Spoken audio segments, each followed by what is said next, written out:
श्रीगुरुभ्यो नमः। हरिः ओम्।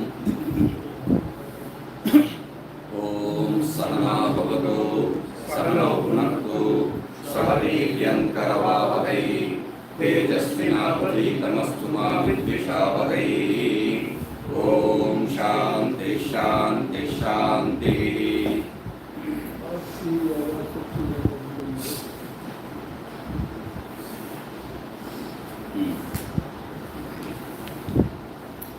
तो हम लोग देख रहे थे वेदना समाश्रयेव संस्कार इति, उसका जो है 3 व्याख्या देखे थे। 3 व्याख्या हो चुका है।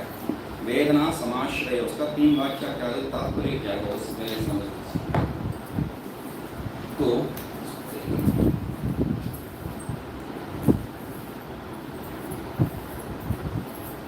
तो वेदना पहला व्याख्या में क्या बताए थे वहां पर, वो जो है निराश्रय है।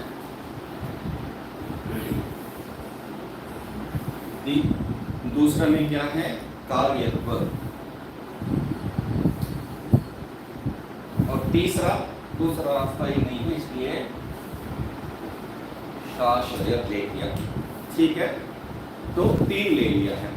तो निराश्रय हो तो क्या हो जाएगा, हम लोग का दिक्कत है, हम लोग का संस्कार और वो जो स्मृति, वो दोनों जो है रह जाएगा।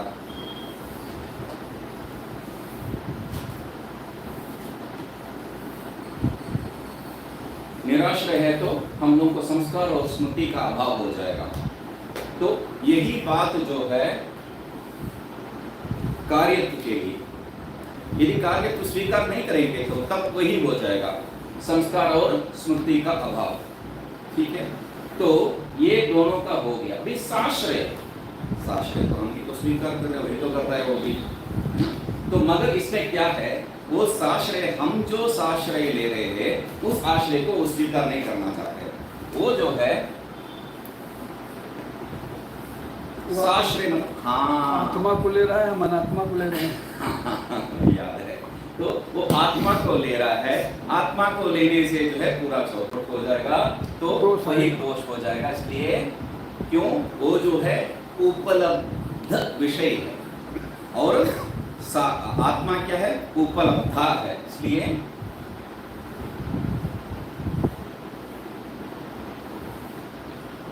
उपलब्ध होने के कारण जो है यहाँ पर ये जो साश्रय ले रहे हैं वो साश्रय हम नहीं ले रहे हैं। ये 3 जो है व्याख्या वहां पर हुआ था, यद्वा यद्वा अथवा करके। ठीक है,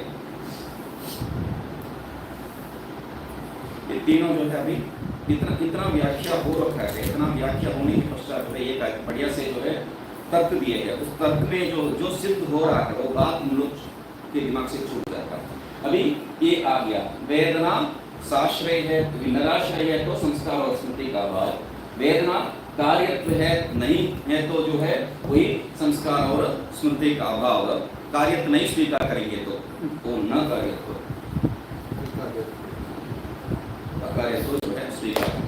तो अकार्यत्व है तो वो जो है संस्कार और स्मृति का अभाव हो जाएगा। और साश्रय है तो क्या है, आत्मा में साश्रय होने से कोई दोष नहीं है, मगर साश्रय आत्मा को लेंगे तो तब दोष आ जाएगा। तो उपलब्ध में जो उपलब्धा में जो है उपलब्धव्यत नहीं बन सकता, ये तात्पर्य है वहां पर। ठीक है, हाँ, तो स्मृति समान काल एव इति, स्मृते यह काल है जागृत स्वप्न अवस्था रूपः तत्रैव उपलभ्यमानत्वात् सुषुप्त्यादौ अनुपलभ्यमानत्वात् वेदना विषयः वेदना समान विषयः समानाश्रय एव तत्संस्कार इति अक्षरार्थः। वहां पर जो तात्पर्य बताए थे बहुत बढ़िया से जो बताए थे, वहां पर एक बीच में विचार हम लोग चलाए थे। तो बहुत मुख्य विषय हमें जो है उसको, चलो यहाँ पर जो विषय चल रहा है उसको छोड़ के अन्यत्र नहीं जाना है, बल्कि वहां से थोड़ा बैक हो गया, क्योंकि ये भी और मुख्य विषय था। क्या है, यहाँ पर क्या बता रहे, 2 विषय को ही स्वीकार कर रहे हैं। एक जो है जागृत अवस्था, दूसरा जो है स्वप्न अवस्था। सुषुप्ति अवस्था को स्वीकार नहीं कर रहे हैं। सुषुप्ति अवस्था में भी ये जो वेदना कर रहे हैं वो वेदना वहां पर भी है, अनुभव है। सुख दुखादि उस स्वरूप में तो नहीं मान नहीं सकते हम लोग, ये कह नहीं सकते नहीं है वैसा, क्योंकि सुखम अहम अस्वाप्सम वो अनुभव है। तो वेदना वहां पर भी है, मगर वेदना करने के लिए वहां अंतःकरण नहीं है, क्योंकि उसको जो है यहां से छोड़ दिए हम लोग, इसलिए जागृत और स्वप्न को ही लिए है, सुषुप्ति आदौ करके उसको पृथक कर दिए है। तो वहां पर अंतःकरण नहीं है, मगर जागृत होते ही जो है हम लोग को अनुभव आ रहा है। कहां से अनुभव आ रहा है? अंतःकरण से। अंतःकरण कौन कह सकता है? साक्षी थोड़ी कह सकता है मैं बहुत बढ़िया सोया था बोल के। साक्षी तो सोता नहीं, उसका साक्षी हुआ वहां पर। तो अभी कौन कह रहा है जागृत अवस्था में?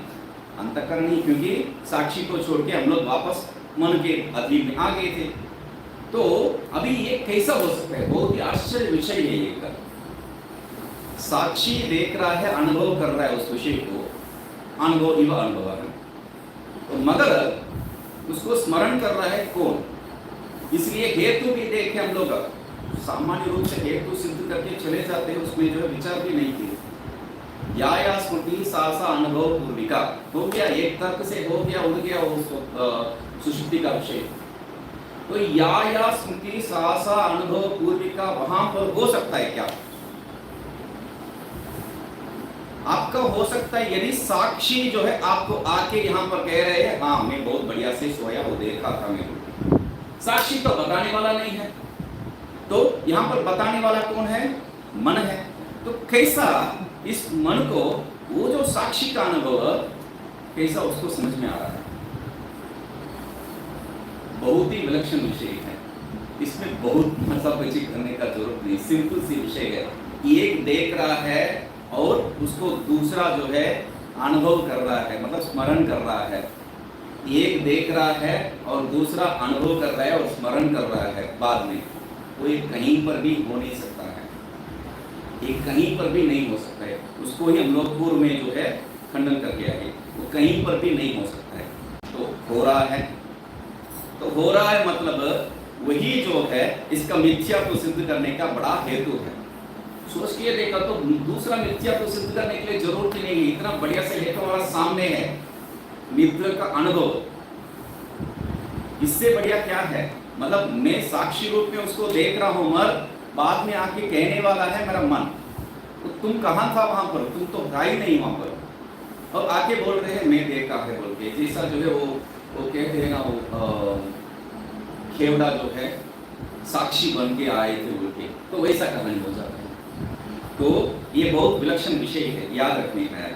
मतलब वहां पर मन नहीं है, मगर मन जो है वहां पर उसका अनुभव को जो है स्मरण कर रहा है, जो हो ही नहीं सकता है। तो कैसा आप बताएंगे इसको, जो है कैसा व्याख्या करेंगे? मतलब ये सब जो है जैसा जैसा आप लोगों को सबको व्हाट्सएप मालूम है ना, तो इसलिए व्हाट्सएप का जो है उदाहरण दे देता हूँ।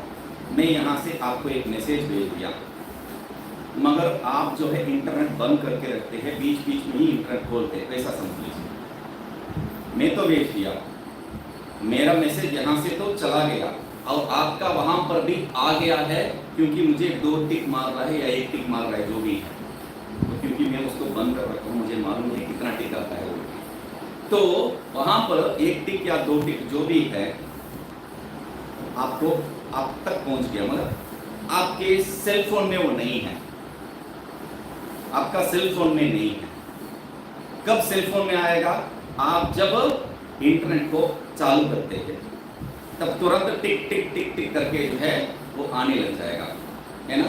तो यदि ऐसा एक कल्पना करेंगे तो, ऐसा यदि कल्पना करेंगे तो मतलब वो जो सुषुप्ति अवस्था में साक्षी देख रहा है और साक्षी देख के जो रखा है उसको ये क्या कर रहा है? ले रहा है। ये कहाँ से हो सकता है? साक्षी कुछ कलेक्ट ही नहीं करता है, तो वो भी नहीं हो सकता है। हाँ, साक्षी वहां पर केवल बैठा है, कुछ नहीं असंग है। हाँ, असंग है, ये उसलिए बताया था। इससे और उसमें कोई फर्क नहीं है, ये जड़ है और चेतन है, बस उतना ही फर्क है। तो इसलिए वो भी नहीं हो सकता है। उदाहरण रूप में बढ़िया से ये देने से भी जो है साक्षी इस विषय को सब जो है कलेक्ट करके वहां बैठा नहीं है, कब ये जागेगा? कब जागेगा? कि बता दूं? बताओ, ये तो नहीं होता है। तो इसलिए जो है यही एक मुख्य हेतु है आपका, ये जो अनुभव, जो भी अनुभव वो सब क्या है, मिथ्या सिद्ध करने के लिए बढ़िया से हेतु है। ठीक है, तो स्मृते है काल, तो इसलिए कह रहे थे स्मृति का जो काल है सुषुप्त्यादौ अनुपलब्धमानत्वात् वेदना विषयः वेदनाश्रयति। ठीक है, तथा च अयं प्रयोगः। तो अभी दूसरा एक प्रयोग लेके आए थे। हाँ, तो यही जो प्रयोग है हम लोग देखे थे, वेदनादि अनात्माश्रयः अनात्म प्रत्यय काले एव उपलब्धि गोचरत्वात् अभिमान काले उपलब्धा। ठीक है, तो देह गत भेदवत, देह कार्यादिवत को देह गत भेदवत कर दिया मैंने। तो जो भी वेदना भी है, अनुभव है, वो कहाँ पर रह सकता है? क्योंकि यहाँ पर साश्रया में जो है हम लोग आत्माश्रय बन नहीं सकते, उसको निराकरण कर चुके हैं। तो वो जो है उपलब्धा है, उपलब्धा में उपलब्धव्य नहीं बन सकता है, तो इसलिए अनात्मा में ही आश्रित हो सकता है। और कब हो सकता है? वो भी हमेशा नहीं है, हमेशा नहीं है, जागृत और स्वप्न काल में। इसलिए अभिमान काले, जागृत शरीर के साथ आपको अभिमान है या स्वप्न शरीर के साथ अभिमान है, कोई फर्क नहीं है, अभिमान काल में जो है वहां पर उपलब्ध है वो। ठीक है, तो हेतु क्या है? अभिमान काल में मैं मोटा हूं, मैं पतला हूं, ये सब अनुमान, अभिमान जो हो रहा है, जो अनुभव हो रहा है वही सही है। तो इस दृष्टिकोण से वो भी सिद्ध हो गया है, वेदनादि अनाश्रयः। ठीक है, इतोपि अनात्माश्रय एव वेदनादि इत्याह। इतना नहीं है, इससे भी और एक कारण भी है, तन्निमित्त विषयः, तन्निमित्त विषयश्च द्वेषोपि, तन्निमित्तः उससे जो होने वाला राग द्वेष आदि भी, वो भी क्या है? संस्कार समान आश्रय एवं, संस्कार समान आश्रय ही हो सकता है। इसी वहां पर श्लोक में जो है, श्लोक में दिए है, ये यहाँ से ही जो है आगे से जो पद्य भाग से लेके आके दे दिए है। तो वहां पर ये जो वाक्य है, काम संकल्प चिकित्सा श्रद्धा श्रद्धा धीर धीर धीर सर्व मणि एवं, वो जो वहां टीका में दे रखे हैं, यहाँ दिया नहीं है, तो समझ लीजिए। तो क्या है? तद, तद, तद मतलब वहां पर एक एक शब्द को जो है व्याख्या करें। तद मतलब तस्याः वेदनायाः, तद मतलब तस्याः वेदनायाः, तन्निमित्त यन्निमित्तम दाहच्छेदादि, उसका जो निमित्त क्या है? यहाँ वो जो वेदना का, वो अनुभव का क्या जो है निमित्त है? दाहच्छेदनादि विषय है। तो दाहच्छेदनादि, और दाहच्छेदनादि का जो विषय क्या है? द्वेषोपि, तद विषयो द्वेषोपि, उसका जो विषय द्वेष, द्वेष आदि जो भी हो सकता है। तो द्वेषोपि संस्कार तुल्य आश्रयः, संस्कार जहां पर आश्रित है वहीं पर ही ये भी आश्रित है। संस्कार कहां पर आश्रित है? अनात्मा में, तो ये भी वही अनात्मा में आश्रित है, अनात्माश्रय इत्यर्थः। अयम इह प्रघटक अभिप्रायः, यही जो है यहाँ पर एक सूक्ष्म, मतलब यहाँ का जो संक्षेप एक विषय है, जिस्ट जैसा कहते हैं, सारांश जैसा, तो यहाँ का जो विषय है यही है। तो क्या कह रहे हैं? ये प्रघटक प्रघटिक, क्योंकि कुछ पुस्तक में आपको प्रघटिक प्रघटिका है, यहाँ पर प्रघटका है, प्रघटिक दोनों सही है, कोई दिक्कत नहीं है। घट चलने धातु है, उससे जो है दोनों सही हो जाता है, घटिका घटका कृदंत प्रयोग है। ठीक है, देहे छिद्यमाने दह्यमाने च अहम छिन्नः दग्धः इति च देह अभिमान, देह अभिन्नम आत्मानं मन्यमानः संतप्यते जनः। तन्निमित्तक वेदना तत् संस्कार, वेदना तद संस्कार, एक शब्द है वहां पर, वेदना तद संस्कार स्मृति द्वेषांश्च देह अभिन्न एव आत्मनि उपलभ्यते।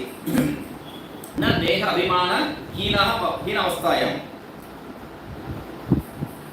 वो भी जो है एक शब्द है, हीनावस्थायां, हीनावस्थायां, देश्च उपलभ्यमानत्वात् उपलब्धि कर्म एव न उपलब्धि आश्रयः इति संघातस्य एव वेदनादिः न असंहतस्य साक्षिणः आत्मा आत्मनः इति नित्यशुद्ध एव आत्मा ही।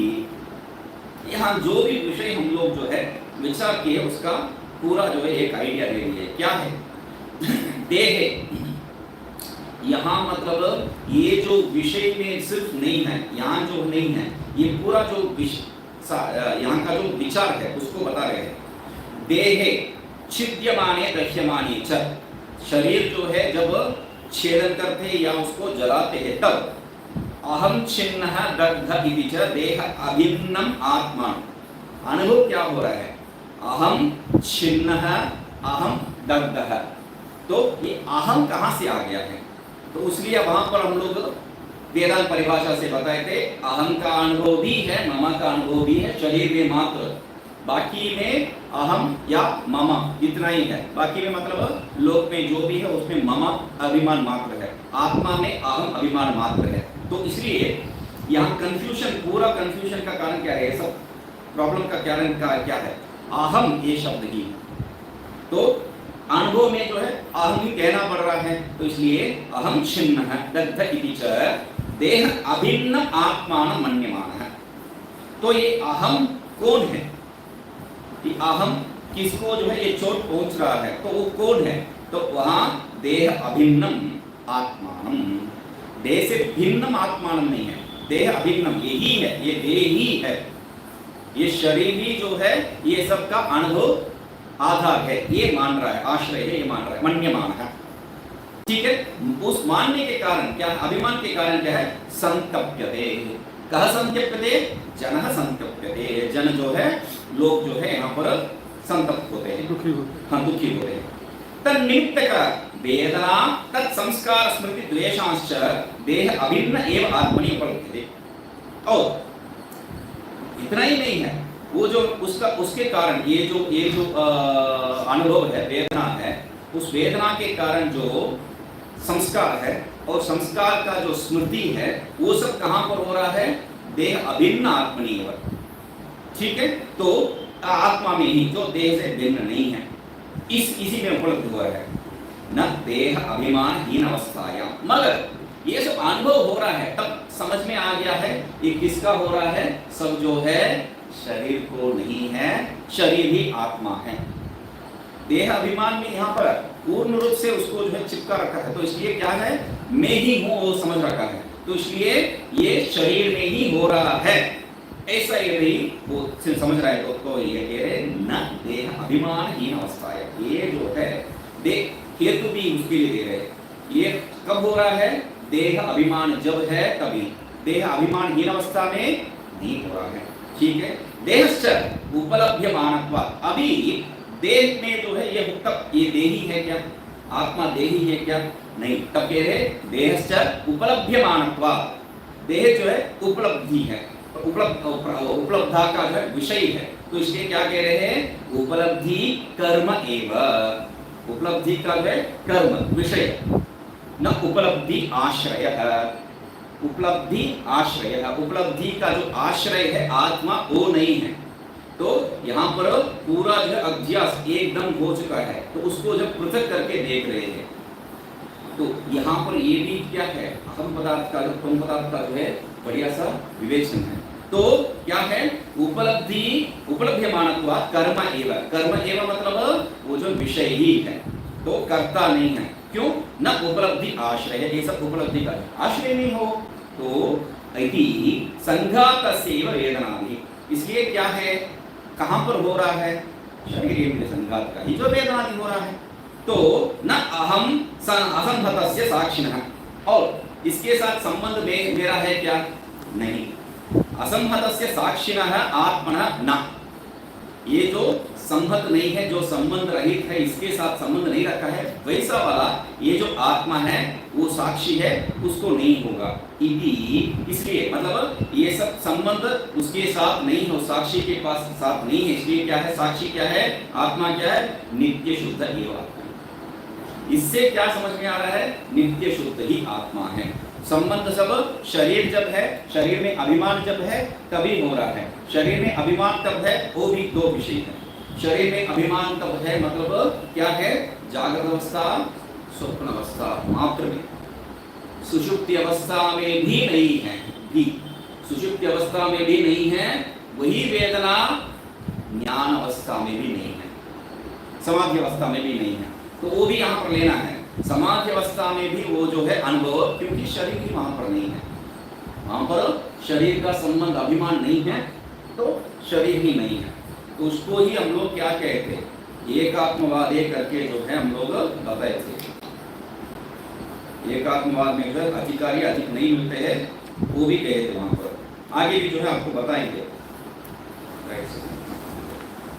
हाँ, 3 नंबर प्रश्न में क्या बताए थे, एकात्मवाद बहुनाम निरपेक्षानाम मुमुक्षूनाम असंभवाद करके जो है हम लोग को वो स्पष्ट किए। एकात्मवाद में बहुत से लोग नहीं मिलेंगे करके जो है वहां पर कहे थे। तो वहां पर भी बताया था मैंने, एकात्मवाद में बहुत लोग नहीं मिलते, सिर्फ नहीं, वहां पर मुख्य बहुत लोग नहीं मिलते ये नहीं है। शब्द, मुख्य शब्द क्या है, कीवर्ड एकात्मवादे।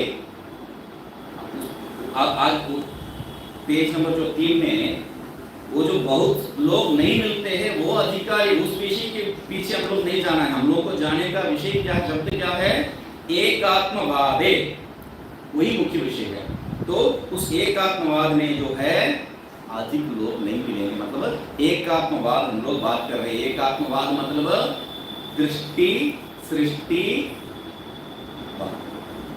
मेरा दृष्टि पड़ रहा है तब सृष्टि हो रहा है, बस उतना ही है। ठीक है, तो आत्मिति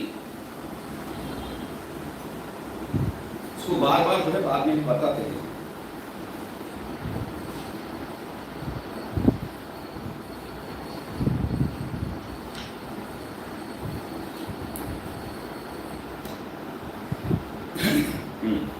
एवं निरूपिते अर्थे वृद्ध सम्मति माह।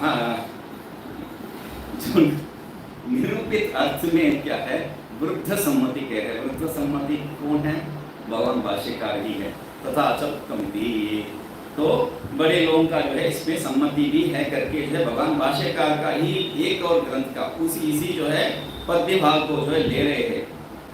257 पेज नंबर, वहां पर 257 में जो है यही यहाँ पर जो लगभग जो बताए थे वही विषय वहां पर बताए थे।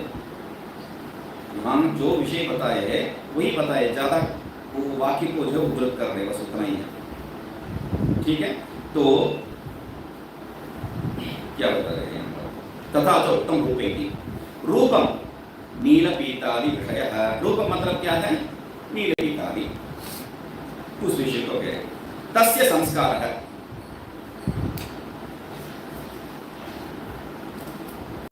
रूप संस्कार तुल्यधि राग द्वेषो भयं च यत्।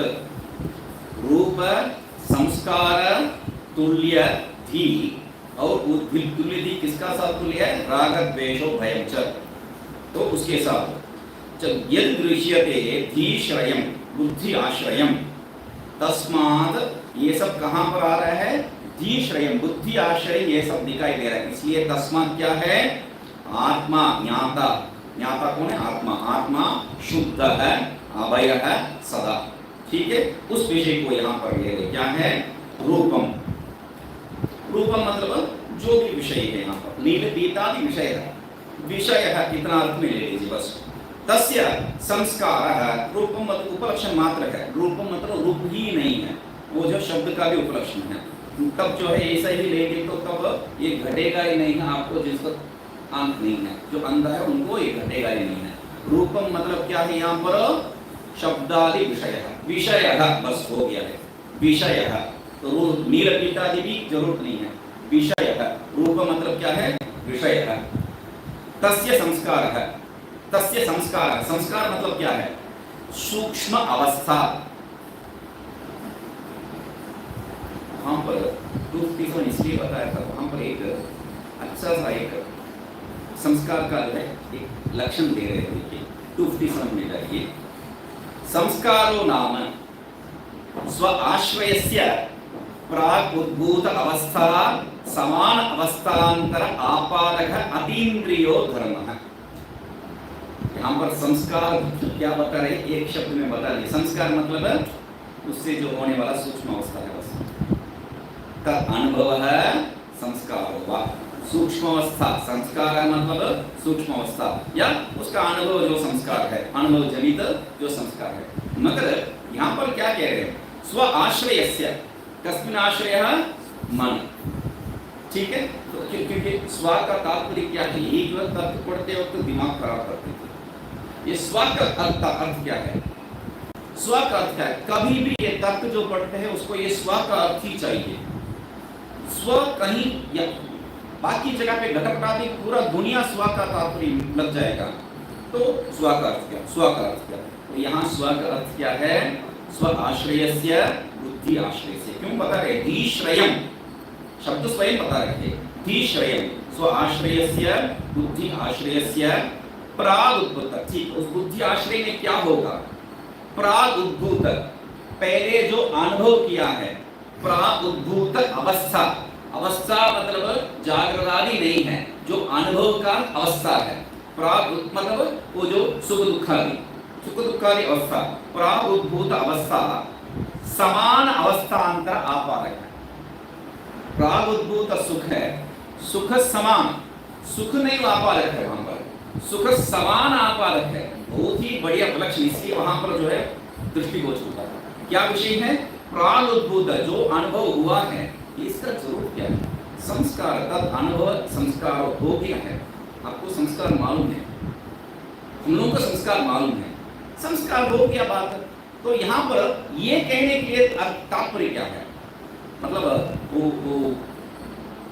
हमेशा यही जो है मेरा अनुभव है, मैं यही कहता हूँ बार बार, क्या है, हम लोग जो भी विषय है उस विषय का जो अंतिम तक जो है नहीं पहुंचते हैं, ऊपर का जो है बात। तो यहाँ पर यही है, ऊपर का बात। संस्कार मतलब संस्कार तो जानते हैं, संस्कार क्या है, संस्कार तो जानते हैं। संस्कार क्या है, तो उसको कह रहे हैं प्रागुद्भूत अवस्था। ठीक है, प्रागुद्भूत अवस्था का समान अवस्था अंतर आपादक, समान अवस्था अंतर आपादक, दूसरा एक अंतर, दूसरा अवस्था का जो आपादक है, ये कहने का जरूरत क्या है, बहुत बढ़िया लक्षण हो, यहाँ लक्षण जो है बहुत ही बढ़िया लक्षण है। क्यों इसको कहने का जरूरत क्या है, समान अंतर अवस्था, वैसे ही जो है एक और अंतर अवस्था क्यों कहेंगे, क्योंकि मुझे जो है सिर में दर्द हुआ था कल, सिर में दर्द हुआ था, वो समझ सोच के ही मेरा जो है बहुत दर्द हुआ था, नहीं कल बहुत आनंद था। वो कहते ही जो है आनंद आ रहा है, क्योंकि आप जो है वो जो अवस्था को अंदर अनुभव कर रहे हैं, अवस्थांतर है संस्कार। यहाँ पर वैसे अभी जो अनुभव कर रहे हैं उसी का एक जो है कॉपी वहां पर है, उसी का, तो इसलिए अवस्थांतर आपादक कहा है। और ठीक है, अवस्थांतर आपादक मतलब चलो यहाँ पर मुझे ये दिखाई दिया है, ये दिखाई दिया इसलिए मैं बहुत आनंद प्राप्त किया, वहां पर कुछ है ही नहीं है, तो कैसा वही अनुभव मुझे हो सकता है, अतीन्द्रिय है। अतीन्द्रिय नहीं है तो आपको, ये बहुत ही विलक्षण शब्द है अतीन्द्रिय भी, वहां अतीन्द्रिय लक्षण नहीं डालेंगे तो वहां पर जो वो अतीन्द्रिय लक्षण नहीं छोड़ेंगे तो क्या होगा, क्या होगा, क्या होगा, वेदांत या जो है कोई भी आपको बचा नहीं सकता। क्यों, एक दुख आपने प्राप्त किया तो वो दुख का अनुभव आपको छोड़ेगा ही नहीं है। जब भी आप स्मरण करते हैं आपको वो दुख पूरा हावी कर देगा, और दुख नहीं है सुख जो भी है, भय जो भी है, आपको कभी भी छोड़ नहीं सकता है। तो इसलिए अतीन्द्रिय एक विषय कहते, वो संस्कार जो है दृढ़ पदार्थ नहीं है, आपको उतना सताएगा नहीं जैसा वो जो सताता है। सही में जो वस्तु उपलब्ध था तब जो अनुभव हुआ है उतना नहीं हो सकता है यहाँ पर, मतलब संस्कार ही, कोई दिक्कत नहीं है। उसको जो है संभाल लेंगे। ये भी नहीं हो सकता है, क्योंकि ये अतीन्द्रिय होने के कारण जो है, ये जो पेन है, ये पेन देख के मुझे जो है आनंद आ रहा है, ठीक है, तो अच्छा पेन है, आपको दुख हो रहा है, मुझे आनंद आ रहा है इस पेन को देख के, ये मेरा पेन है इसलिए आपको दुख हो रहा है, समझ लीजिए। अभी ये पेन जो है, जब कल जो है ढूंढ रहा था मेरा पेन कहाँ है बोल के, तो मुझे दुख हुआ है ना। तो ये जो पेन, ये जो आनंद दे रहा है, उसका संस्कार एक छोड़ रखा है अंदर। तो ये पेन जो आनंद दे रहा है, विषय, पेन जैसा जो भी विषय जो आनंद दे रहा है, वो विषय का कोई जरूरत नहीं पड़ेगा यदि अतीन्द्रिय नहीं है। कोई जरूरत नहीं पड़ेगा, विषय का कोई जरूरत नहीं है। आप आंख मूंदेंगे आपको वही दुख, आप आंख मूंद दिया तो आपको वही सुख। तो अतीन्द्रिय, अतीन्द्रिय होने के बाद कारण जो है सूक्ष्म, ये जो है स्थूल अनुभव है, इसलिए वो जो है सूक्ष्म अनुभव है। यही भेद है, मतलब सेम टू सेम हो रहा है लगभग। अतीन्द्रिय होने के कारण थोड़ा कम बस नहीं। तो इसलिए जो है ये जो अनुभव है, यही निवर्तन करना चाहिए। वो जो संस्कार है, उससे जो स्मृति उत्पन्न कर रहे हैं, उसको निवर्तन करने का कोई जरूरत नहीं है। ये जो है विषय हमारा सामने जो है, उस विषय को हम लोग निवर्तन करना है। वो अतीन्द्रिय सूक्ष्म है, अति सूक्ष्म। अतीन्द्रिय मतलब क्या है? अति सूक्ष्म। उसको निवर्तन नहीं करना चाहिए। यदि ऐसा विचार है तो उसको तुरंत हटा दीजिए। क्यों? ये जो सामने है, ये रहेगा तो भी इसमें जो उपरती हो सकता है आपको। वैराग्य जब सामने नहीं है तब होता है, उपरती सामने जब होता है तब होता है। उपरती हो सकता है, नहीं मुझे नहीं चाहिए, मुझे नहीं चाहिए, मगर वो जो अंदर है किसी को मालूम नहीं है। इसलिए आप जो है रहस्यमय उसको निवारण करो, रहस्य रूप में आप अंदर अनुभव करेंगे। तब क्या है, ये जो संस्कार है ये दृढ़ होते जाएगा। मतलब ये पेन के बारे में मैं भूल भी जाऊंगा, ये पेन था, मेरा पेन था बोल के भूल भी सकता हूं, मगर ये जो संस्कार है जिसको मैं वापस जो है अनुभव कर रहा हूं, ये निकाल ही नहीं सकते। एक बार अंदर चला गया बस हो गया। तो इसलिए संस्कार को जो है, कौन सा संस्कार को हम अंदर छोड़ना है, किसको नहीं है, इसमें बहुत सावधानी होना चाहिए। तो क्या कह रहे हैं, अतीन्द्रिय है, उतना ही विषय है, ठीक है। तो संस्कार का जो है सूक्ष्म अवस्था यहाँ कहती है। ये यहाँ पर ये वो लक्षण में जाने का आवश्यकता ही क्या था, ये सूक्ष्म अवस्था, ये शब्द वो सूक्ष्म होने के कारण जो है वहां पर कोई बात नहीं है, ये नहीं कह सकते। क्यों? आपका जो धर्मशास्त्र में क्या कहता है, धर्मशास्त्र मतलब एक ब्राह्मण है, एक क्षत्रिय है, एक वैश्य है और एक शूद्र है, चारों मिलके जो है एक को हत्या करते हैं। सीधा कई करते नहीं हैं, एक दूसरे को बता के ये शूद्र जाके हत्या कर देते हैं। जब शूद्र हत्या किया है, ठीक है, जब राजा के समीप लेके आएंगे तब दंड किसको? शूद्र को नहीं है। शूद्र को जितना दंड मिल रहा है उससे अधिक वैश्य को, वैश्य को जितना मिलता है उससे द्विगुना त्रिगुना जो है क्षत्रिय को, और उससे अत्यधिक ब्राह्मण। क्यों? वो तो दिमाग लगा है बस उतना ही, कैसा उसको मारना है, कहां से प्लान करना है, ये कहना था। मगर क्या है, सूक्ष्म, मतलब सूक्ष्म को जो है कितना खतरनाक है सूक्ष्म विषय, उसको बताने के लिए वो दृष्टांत है, ठीक है। सूक्ष्म अवस्था तद अनुभव संस्कार हुआ, ठीक है। उसका जो अनुभव, जो भी अनुभव किया, नील विषय अनुभव संस्कार भी उसको कह सकते हैं। स्मृति हेतु, वही क्या है, स्मृति हेतु। तद अनुभव संस्कार हुआ स्मृति हेतु, वो अनुभव जनित संस्कार क्या है, स्मृति का कारण हो जाता है। सरूप संस्कार है, अभी शब्द में आ रहे हैं रूप संस्कार, मूल का शब्द सरूप संस्कार है, तेन सह तुल्य है। रूप संस्कार तुल्य है करना है ना, तेन सह तुल्यः, सह मतलब समानः, समानः, तो तेन सह तुल्यः, ठीक है। समान रूप संस्कार समान धी, जी को जो है कैसा ले रहे हैं, बुद्धि अर्थ में नहीं ले रहे हैं, आदि ही, आदि मतलब ऊपर उपसर्ग रहित आदि शब्द है। आदि मतलब उपाधि, कितने भी आप तपस्या करेंगे ये जो आदि का जो है उपाधि कहीं पर भी हम लोग समझ नहीं पाएंगे।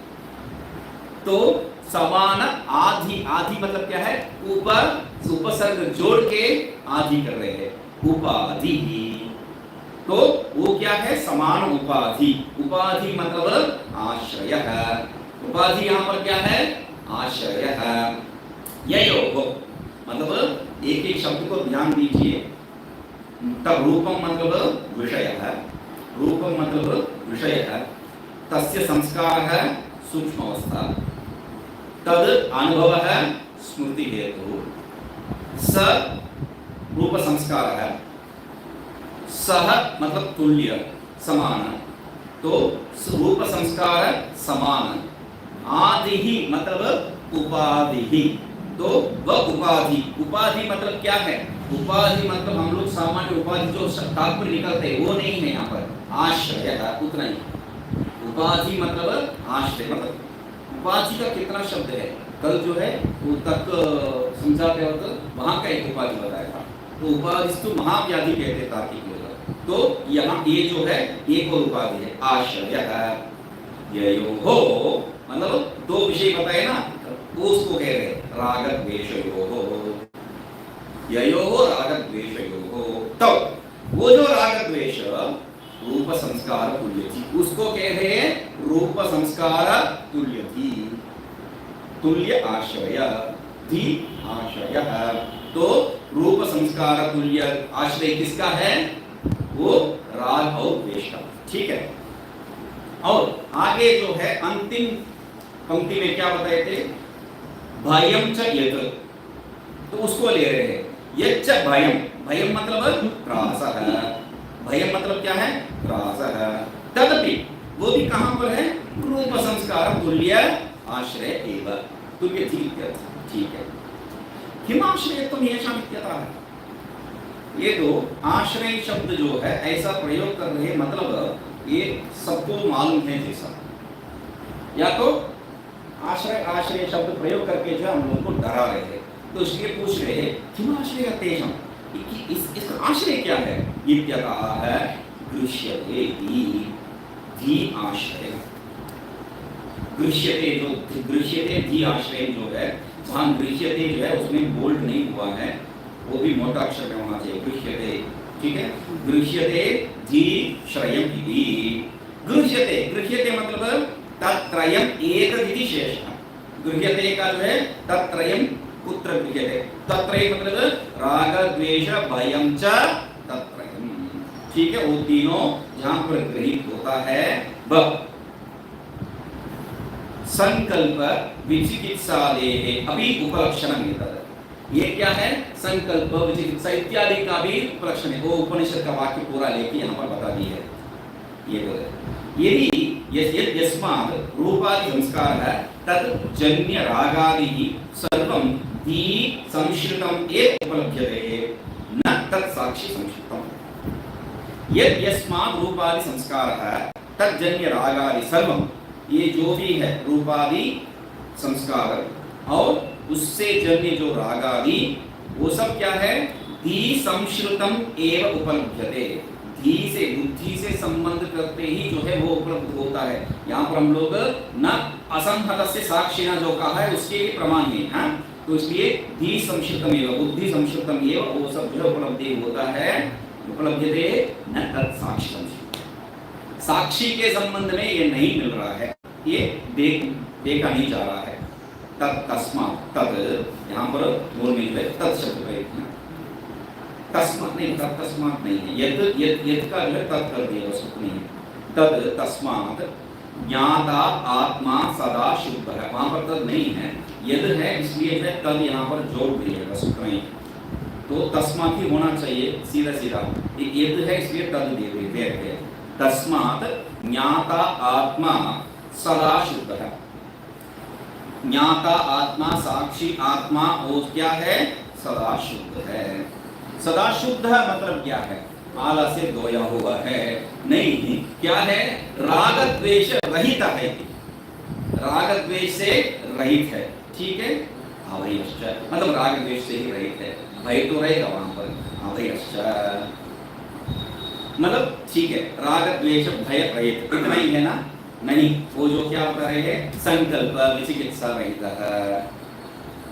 ठीक है। संकल्प तब कह रहे हैं नहीं नहीं नहीं, एक एक को जोड़ने का जरूरत नहीं है, संसार रहित है। सिंपल, एक ही शब्द में सबको हटा दिए गए, क्योंकि हम लोगों का संशय हो सकता है, एक एक जोड़ते जोड़ते हम लोगों को संशय हो सकता है। संसार में ही है, संसार का धर्म है ये सब, संसार से रहित। ये हाँ, शुद्ध मतलब संसार रहित है, हो गया है। संसार धर्म रहित नहीं है, संसार जड़ ही रही नहीं है वहां पर, उसका धर्म के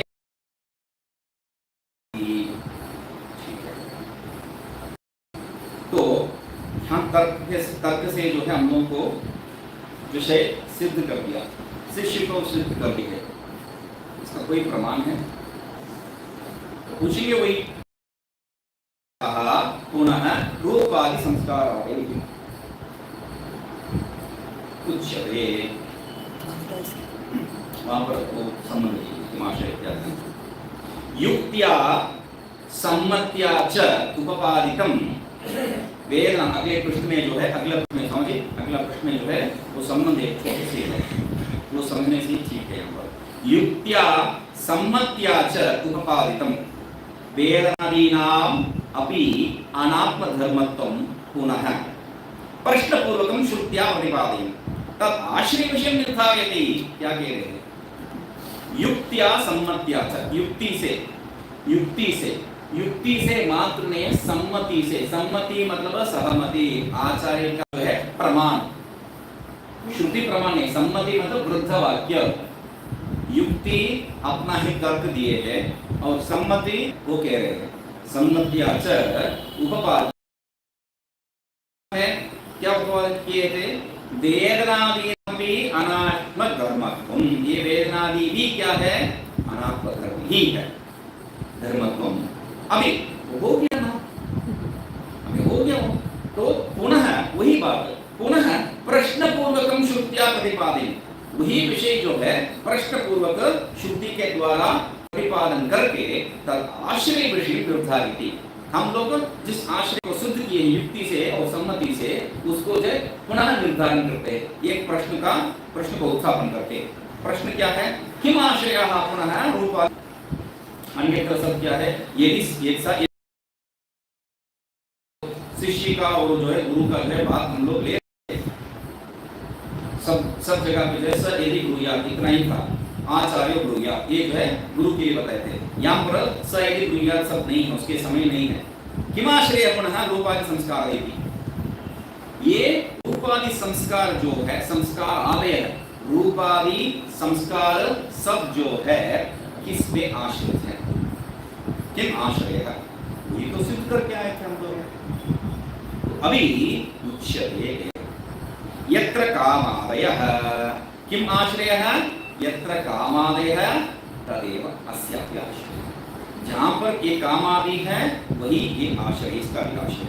तो पुनः ते कामादयः कामसंकल्पो जिगीषा इत्यादि श्रुतयः बुद्धो तत्रैव रूपादि संस्कारादयोऽपि कस्मिन् रूपाणि प्रतिष्ठितानि इति हृदये इति श्रुतेः।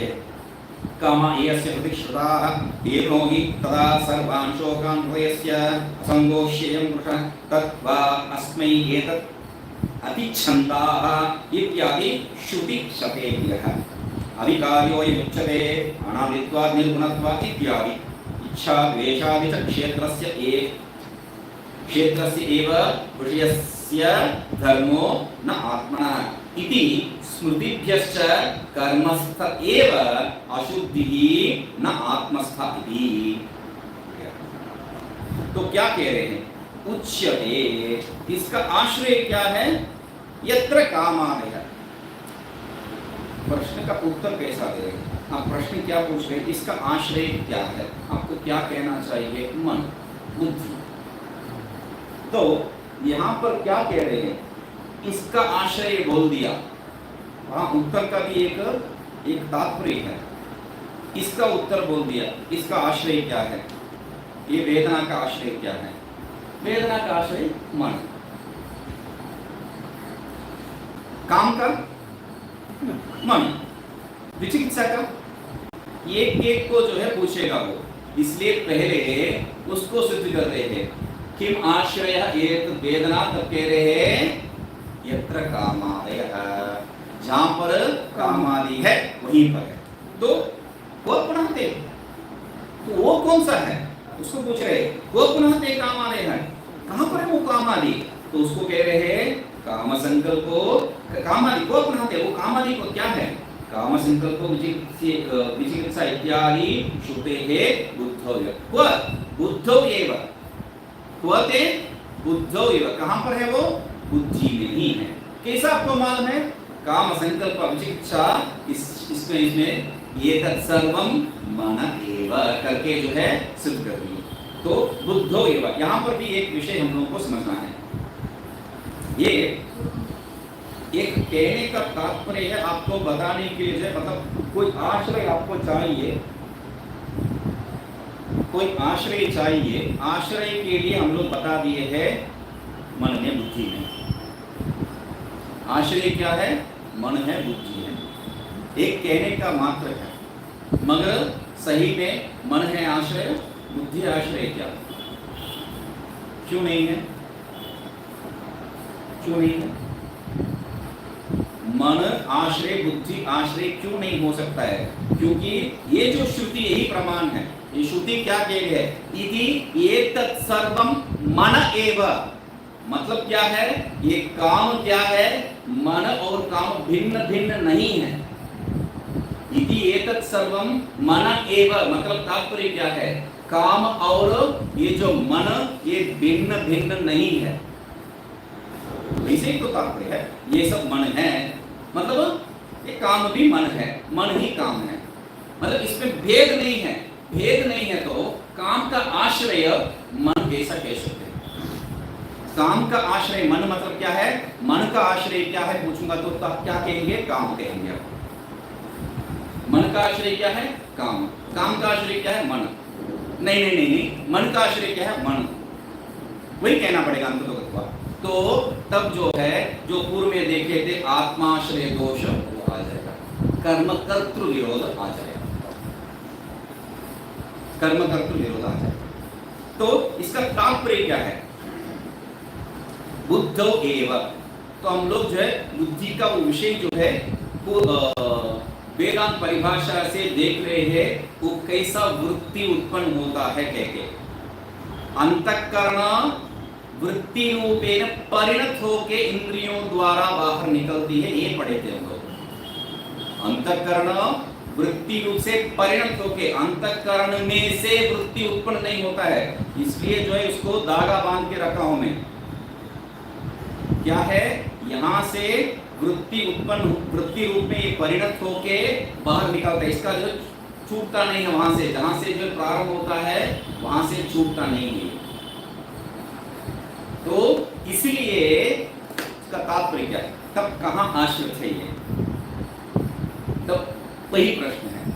तो मैंने कहा यहां से जो है वृत्ति उदय, अंतःकरण जो है परिणत होके क्या है, वृत्ति रूप से बाहर जा रहा है, ठीक है।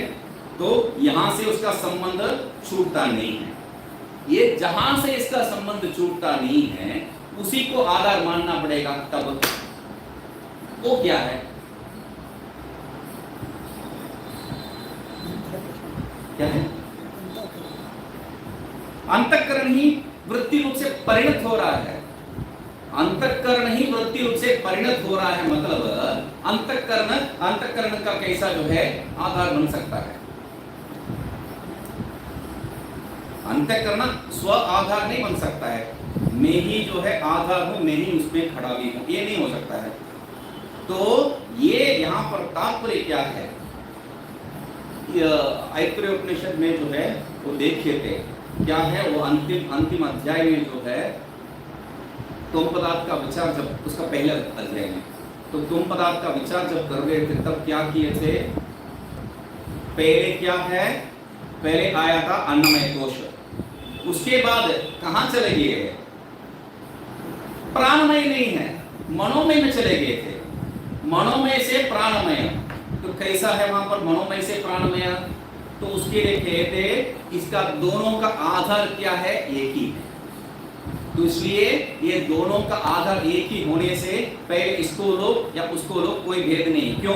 मन को आप नियंत्रित किया तो प्राण अपने आप नियंत्रित हो जाते हैं। प्राण को नियंत्रण करेंगे तो मन अपने आप नियंत्रण हो जाता है। ये कहे थे तो वो उसका आधार क्या है? तब उसका आधार तब क्या है? उसका आधार किसको मानना पड़ेगा? अंतःकरण, मन इत्यादि नहीं कह सकते। तब क्या है? अविद्या को ही करना पड़ेगा। अविद्या का एक आश्रय सीट डाल के वहां रखना पड़ेगा आपको, दूसरा रास्ता नहीं है। क्यों? क्यों? अविद्या को हो गया। तो अंतःकरण का आधार, अंतःकरण का या जो है आपका प्राण का आधार कहां पर है? हृदय। हृदय तो मनुष्य शब्द, हृदय का ही मनुष्य शब्द प्रयोग करते हैं नहीं। ये हृदय क्या है? अंगुष्ठमात्र पुरुष है, जो भगवान भाष्यकार कहते हैं उसका आधार उसी को। क्यों उसको आधार क्यों मानना पड़ता है? उस हृदय को क्यों आधार मानना पड़ता है? वहां पर ही अंगुष्ठमात्र पुरुष है, आत्मा है। और आत्मा है मतलब आत्मा को तो अनुभव नहीं कर रहे। क्यों नहीं कर रहे वहां पर अनुभव? क्योंकि अविद्या आच्छादित है। क्योंकि वहां पर अविद्या आच्छादन है। अविद्या आच्छादन के कारण वहां से ही सब कटपट प्रारंभ होना है। तो इसलिए हृदय, ये हृदय शब्द जो है मन पर्यायवाची नहीं है। यहाँ पर हृदय शब्द मन पर्यायवाची में प्रयोग करते हैं हम लोग। जो है हृदय शब्द आधार रूपेण, आत्मा का आधार रूपेण जो बताया गया है उसी को, जो अपना जो स्थूल हृदय है उसके बीच पे जो स्थान है उसी को यहाँ पर कह रहे हैं। वहां से ही उत्पन्न हो रहा है, ऐसा एक तात्पर्य समझना चाहिए। ठीक है, तो क्या कह रहे हैं? इत्यादि श्रुतौ, श्रुते है बुद्धौ एव, बुद्धि में ही। बुद्धि में, बुद्धि मतलब क्या है? तत्र एव रूपादि संस्कारादयो भी, वहीं पर ही जो है रूपादि संस्कार भी है। वो कैसा मान है? कस्मिन् रूपाणि प्रतिष्ठितानि इति, कहां पर ये रूपादि जो प्रतिष्ठित होता है? तो कहते हैं हृदय। ये हृदय को मैंने बताया था बुद्धि अर्थ में, ये हृदय को बताया था। ये हृदय क्यों है? अंगुष्ठमात्र पुरुष उस हृदय में ही है बोल के, इस तात्पर्य से। ठीक है, इति श्रुते है, यही श्रुति है। कामा ये अस्य हृदि श्रुताः, ये काम इत्यादि कामाः ये अस्य हृदि श्रुताः। तो वहां पर काम संकल्प विचिकित्सा श्रद्धा अश्रद्धा क्रिय एतत् सर्वं मन एव, मगर यहाँ पर क्या है? कामा ये अस्य हृदि श्रुताः कह दिया, स्पष्ट कह दिया, कोई संशय नहीं है। ये सब हृदय में है बोल के। ठीक है, वो हृदय ही हम लोगों का जो है आधार होता है। तीर्णो ही तदा सर्वान् शोकान् हृदयस्य, एक और बार क्या कह रहे हैं? तीर्णो ही तदा सर्वान् शोकान्, तब क्या होता है? सब शोकों को पार कर देता है। तत्र को मोह शोक है, किसका शोक को पार कर दिया उसने? हृदयस्य शोकान्, हृदयस्य सर्वान् शोकान्, हृदय में जो भी शोक है वो सबको जो है पार कर दिया। और मतलब वहां पर ये भी फंसा है नहीं, असंगो ही अयम पुरुषः, तो उसको अभी बचा रहे हैं। ये अभी ये सब जो है वहां उस अंतःकरण का जो है हृदय में जो है ये इसका आधार बता दिए है। अनात्मा में आश्रित है। अनात्मा क्या है? हृदय। हृदय क्या है? जहां पर आपका अंगुष्ठ मात्र पुरुष है। और अंगुष्ठ मात्र पुरुष से मतलब हम लोगों को क्यों अनुभव में नहीं आ रहा है? क्योंकि वहां पर अविद्या आच्छादन है, और वो अविद्या आच्छादन स्थान को ही हृदय कहा है। और उसको हृदय से जो है मन प्राण प्रारंभ हो रहा है। तो उस हृदय में वो जो आच्छादित है, अविद्या आच्छादित, वो पुरुष तो भी जो इसके साथ संबंध रखेगा असंगो ही अयम पुरुष, उसको भी बचा रहे। क्यों? वहां पर हम लोग की क्या सिद्ध करना है? नित्य शुद्ध एवं आत्मा इति, उसको सिद्ध करना, इसलिए असंगो अयम। तो और तद्वा अस्य एतत् अतिच्छन्दाः, तद्वा और एक और निश्चय, तद वही निश्चय रूप से जो है वह, तद वही निश्चय रूप से, वह मतलब विकल्प नहीं है, तद वही ये निश्चय रूप से क्या है, अस्य एतत् अतिच्छन्दा, ये इसका जो है अतिच्छन्द है। अतिच्छन्द मतलब, छंद मतलब वेद, निर्वेद माया मतलब वेद को जो है वो छोड़ दिया, मतलब वैराग्य प्राप्त कर दिया, ऐसा तात्पर्य यहाँ पर नहीं लेना है। यहाँ छंद का जो है वेद अर्थ नहीं है, छंद का मतलब तब जो है दूसरा अर्थ हो सकता है छंद, गायत्री छंद, उष्टिक छंद इत्यादि। तो अति छंद मतलब कोई छंदबद्ध नहीं है, तो वो भी बात नहीं है। यहाँ छंद कामः, अति कामः, अति कामः मतलब कामम अतिक्रम्य वर्तते इति, जो कामों का जो है अतिक्रमण करके उसके ऊपर परे जो है वह। अस्य एतत् स्थान क्या है, परे, कामों का परे है इत्यादि श्रुति स्वदेशते, ऐसा श्रुति सैकड़ों है। अविकार्यो अविकार्यो अयमुच्यते, ये क्या है, अविकारी अयमुच्यते, ये क्या है, अविकारी है, बाकी सब विकारी है, ये अविकारी है। अनादित्वात् निर्गुणत्वात्, और क्यों अनादि है और निर्गुण है, इसके कारण इत्यादि। और इत्यादि कह के फिर भगवद गीता की एक और वाक्य ले, पता नहीं ये इत्यादि यहाँ पर क्यों आ रहा है मुझे। तो इच्छा देशादि च क्षेत्रस्य एव, ये क्यों आ रहा है, तब इत्यादि कह दिए हैं। तो अविकार्यो अयमुच्यते कहा है, अनादित्वात् निर्गुणत्वात् कहा है, इत्यादि कह के फिर वही भगवद गीता को ले रहे। तो इच्छा क्यों इत्यादि ले रहे हैं, क्योंकि वहां क्या है, अविकारी शुद्ध आत्मा के बारे में कह रहे दो वाक्य से। अभी ये क्या है, क्षेत्र के बारे में कह रहे हैं, हाँ, तो इसलिए अनात्मा के बारे में। इच्छा द्वेषादि च क्षेत्रस्य विषयस्य धर्मः न आत्मनः, वो क्षेत्र का ही धर्म है, अनात्मा का ही धर्म है, आत्मा का नहीं है। इसलिए इत्यादि कह के फिर वही भगवत गीता को जो लेके क्या कह रहे, स्मृतिभ्यश्च, सैकड़ों स्मृति भी है इसी विषय में। कर्मस्थ एव, किस विषय में, स्मृतिभ्यश्च, वहां विराम दे दीजिए। तो इसमें क्या सिद्ध हो रहा है, तो इसमें इतना जो है लंबी चौड़ी विचार है, इसमें क्या सिद्ध हो रहा है, तो कह रहे कर्मस्थ एव अशुद्धि न आत्मस्थ। कर्मस्थित एव, कर्मस्थित कार्यस्थित, अनात्मस्थित, अनात्मा में भी जो विषय है, उपलब्धव्य जो है उसी में स्थित क्या है, अशुद्धि, न आत्मस्थ, आत्मा में स्थित नहीं है, ये अशुद्धि। इतना तात्पर्य इसको देखते। ओम पूर्णमदः पूर्णमिदं पूर्णात् पूर्णमुदच्यते पूर्णस्य पूर्णमादाय पूर्णमेवावशिष्यते। ओम शांति शांति शांति। सब जो सनातन